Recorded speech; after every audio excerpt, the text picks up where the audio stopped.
And here we go. So this is going to be something new that I haven't done before. We'll try it out. We'll see how it goes. Maybe we'll do more in the future.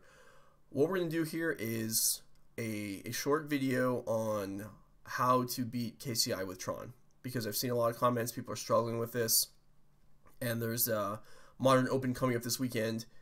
And even though I'm sick, I want to try and get this out to you guys before that happens. So the idea here is that I think it's more of just not knowing exactly how to approach the mashup for a lot of people, not playing the wrong cards.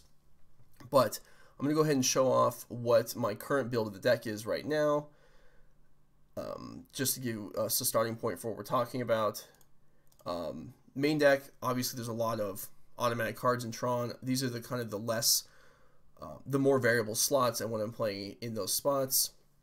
The copy of Nature's Claim is, I know, the most significant outlier, but I've been doing that for the last few weeks, and I'm pretty happy with it. I played in Grand Prix Oakland, and I feel like there's a lot of matchups where having Nature's Claim is valuable, and even the matchups where it's not, you can gain some life, you can disrupt the Path to Exile on a Wormcoil Engine, and a lot of times it's going to serve you very well. So that's what I'm doing right there, and there's the entire deck list. Now, in order to take advantage of what we're talking about here and how to win, especially after sideboarding, you don't need to have this exact deck list. What you do need to have are the Nature's Claims and the Surgical Extractions, which you're probably playing anyway. So this is what we're doing sideboarding wise to try and crush the matchup. And it's pretty obvious, I think, that Wormcoil Engines are leaving and the Ugin is leaving. Neither one accomplishes a whole lot. The Oblivion Stones, I feel, are slow, and they're not going to save us. A lot of the time, we're going to blow up an Oblivion Stone. The KCI player will draw some cards from artifact triggers, untap, and kill you anyway. So I don't expect that to bail you out. What we're boarding in are cheaper cards that can disrupt them when we don't have Tron, as well as our last copy of Ulamog, to have, eventual in-game hammer that can clean up anything that is left over. So I have a series of games here that I want to show you guys, both main deck and sideboard, on what we're looking for. I'm not going to show games that we're losing, because we know what happens when you lose to KCI. They are on turn 3 or 4. They play out a series of artifacts, a Moxo, Bullet Trawler, a KCI, and kill you. You guys don't need to see that. What we're going to focus on is how to win. So here we go. We're going to start with a couple game ones over the last week. Excuse me. So sometimes we're gonna have great hands. Sometimes they're gonna have great hands. Things will be decided how they go. But in game one, especially, it's important to, when we have fewer things to defend ourselves, it's important to realize that they're not always gonna have it. So you need to play sometimes as if they just don't have it. For example, in this game, if there's a turn 3 kill, we're just dead. There's nothing we can do. Don't worry about that. Based on my experience so far, we're going to top out around 50% of game ones, and that's okay. We don't need to win all the game ones, because we're going to win all the sideboard games. If you find yourself struggling in game one, that's okay. Here we're just putting counters on Ballista to try and pressure. We could kill the Psy, but we're not going to. We're going to leave the Ballista around to be able to kill Scrap Trawler, because Psy is not going to kill us. Like, Psy can draw some cards, but that's kind of a mid-game, late-game engine, and that's fine, because we're going to beat them at that point. Okay, this game keeps getting stuck at this exact point. There's nothing I can do about it on the Magic Online replay, but this game ends up being a pretty clear win. The Scrap Trawler is trying to pick up something here. It ends up getting shot down. We untap, and we don't have any trouble. So that game's not as destructive as I would like, because Magic Online refuses to function on that replay. But still, don't worry about losing to Psy. I've seen people talk about, oh, well, what do we, so we have to worry about the backup plan. You don't. You're not going to lose to it. If you can hold off the combo, that's all you really need to do. So our second game, hopefully this one will play all the way through.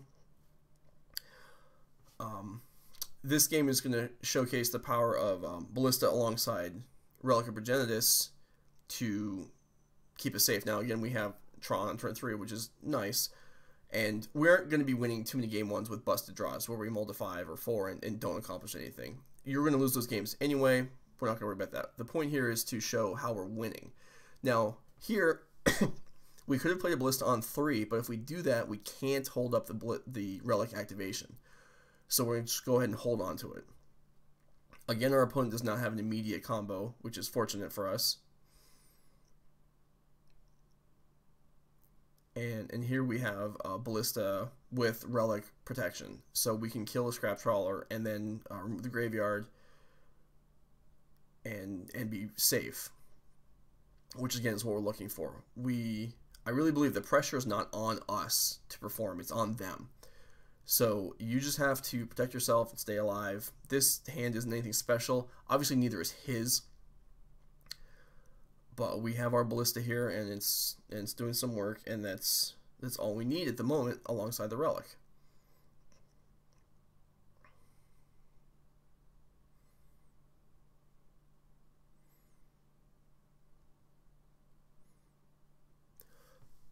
It's important here to always have mana for the Relic activation. So like we could have pumped, in combat to have another counter on the Ballista, but that would have taken down us having anything left over, and we just don't want to do that.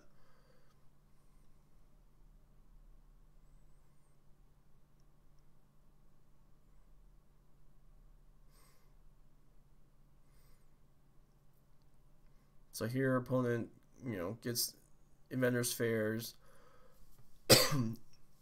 to find their missing piece. I do kill the Psy here because we just have extra counters that we don't need. Opponent sets up.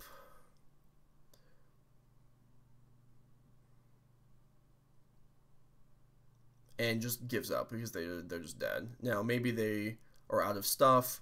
But given that there's a potential card drawn off the Chromatic Sphere that he just doesn't even bother with, I'm going to assume that he just realizes that he's not winning from this spot.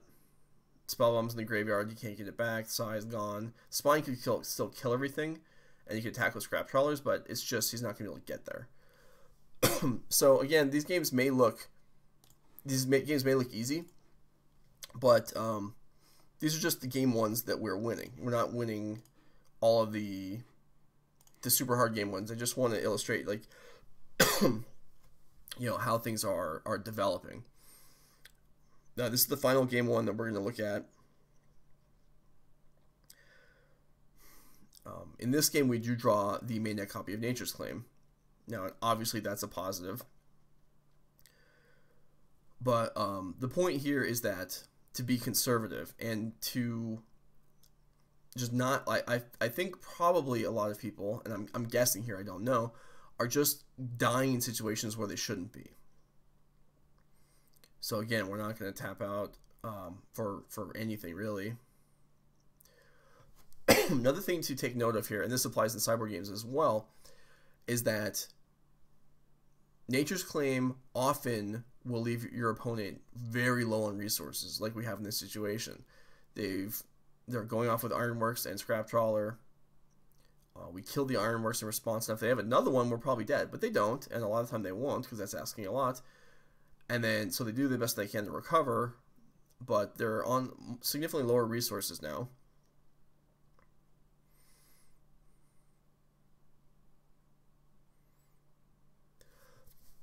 And again, we're leaving up open, excuse me, Relic activations. So we just don't want to give them an opportunity to kill us out of nowhere when obviously that's what they're used to doing. We also don't want to use the Relic too early. If they're getting a card back with a Scrap Trawler, don't worry about it. We want to, especially in game one, Relic is precious because we don't have very much graveyard hate. So we really want to save it for moments when it's going to do a lot of work. So here,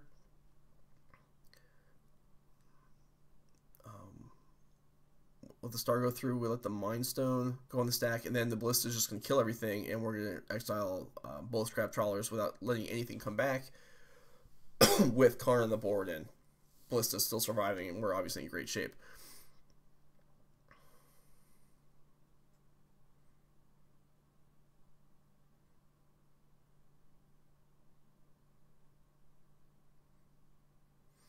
Here, this next turn, now there's obviously going to be points that come up in games where they're not ironclad on what the correct play is. I don't know exactly what you should do here. You could knock them down to 1 card in hand or the 2 land in play. I chose to remove the 2 Wellsprings. I'm willing to believe that that's potentially wrong, but what we're just trying to do is limit them to limit the resources as much as we can, and that's that. So again, that may not look like much. It may look like we just drew well, and again, that is commonly going to be how we win game 1s. Okay, we're going to look at some sideboard games now.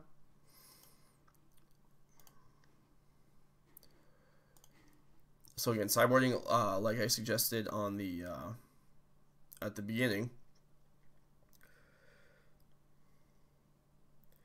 what we're going to look at here is how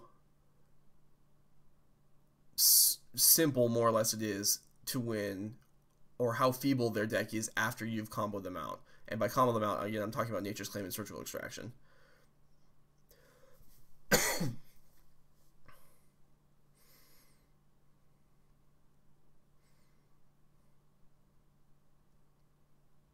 We telegraphed pretty hard here that we had Nature's Claim because they know we have Expedition Map, but again, it doesn't matter. It's extraordinarily difficult for them to actually get out of this.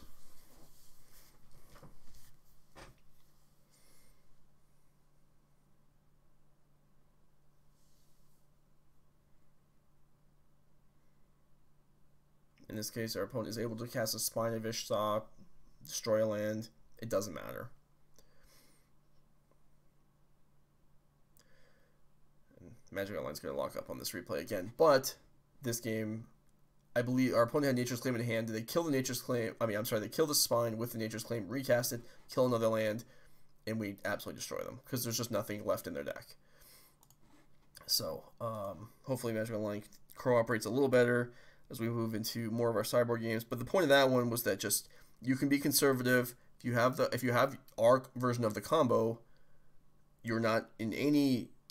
It really takes a lot for you to lose the game. You have to draw extraordinary badly, or they have to just have running threats, and they just don't have any.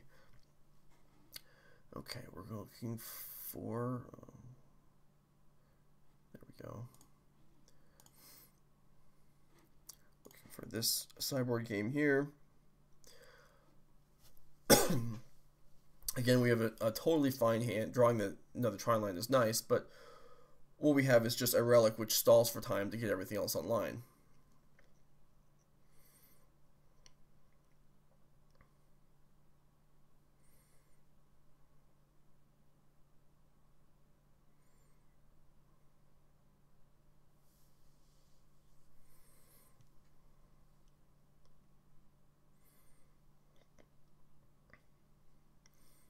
We don't end up having Nature's Claim this game, so we can't kill a potential Ironworks.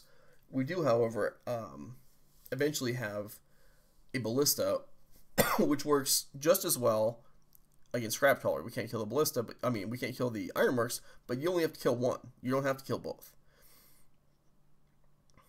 So we end up with a very, very clean win here. The Relic takes care of the Retriever, and then the Ballista plus the Surgical takes care of all of the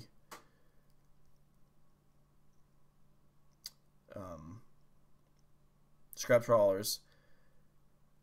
And then our opponent plays Ironworks and realizes there's no possible way I can win, and they're right, and we're done once again. So yeah, so the point of that one is that Ballista plus Surgical is almost as good as Nature's Claim plus Surgical. And then the last game that I want to show is another very clean one. What we're going to see here is another point that, now they generally have very little defense in their deck. They're going to have a couple copies in Negate, and that's pretty much it. And most of the time, it's going to be very clear when they have negate, and you're gonna see an example of that here. Now, again, this obviously is a great hand, but the point of this one is not that, yes, you win when you have a great hand. It's that our opponent very clearly has negate here. This deck has way too much going on to not have any turn 2 play. So we don't throw down the card into a negate and then potentially die on but to a turn 3 kill. We just make him leave up his mana. He doesn't get to do anything. He leaves up the mana again, and then because we have such an incredible hand that we just play the Unalog and end the game. But the idea is, again, to be conservative. You don't need that Karn. The Ballista will keep us alive. And so we just don't run ourselves into the negate, and then he never has a chance to cast it. And then we untap here, and it's over. So I don't know that anything revolutionary was presented here, but it's just the principles of how you want to be sideboarding and what you want to be looking for in the games.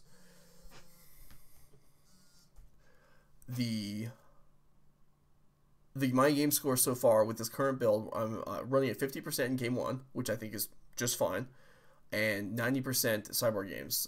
I actually finally lost one this week, but we're 9 out of 10, and we've won since the current build of the deck. We've won all 6 matches. The first couple were lost game 1, which is going to happen, and then won both sideboard games. Again, we were 9-1 in sideboard games. The only one I lost was one where I kept a Nature's Claim hand without green mana and never got any. So,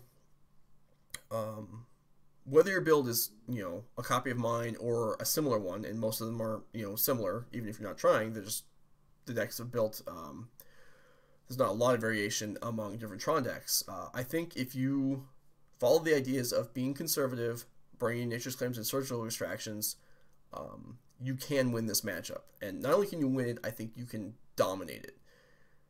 If you're running something like Thought-Knot Seer, maybe that helps too, although my fear is that it's too slow and it's too much mana. And the deck is too redundant. What we have an advantage here is that we have a specific way of attacking that breaks up their redundancy. Other decks can do similar things with, let's say, Ceremonious Rejection and Surgical Extraction, or a Braid and Surgical Extraction. Graveyard Hate, I believe, is the key in the matchup. You just need one piece of disruption, one surgical, and then the deck is done, basically. Now, other decks may have a harder time dealing with the leftover Psy, but I think if people make an effort to attack KCI in effective ways, there's maybe not as much of a need for banning as some people think. Now, do I think it'll be banned? Some card in KCI will be banned in the next cycle? I think there's a decent chance. Is it necessary? I don't know. But whether or not, if you're playing before then, or if nothing changes and you're still playing afterwards, I do think this deck is very beatable if you know how to approach it. So that's it. If you have any comments, I'd be happy to look at them either below the video on YouTube or back on Twitter. And thanks for watching.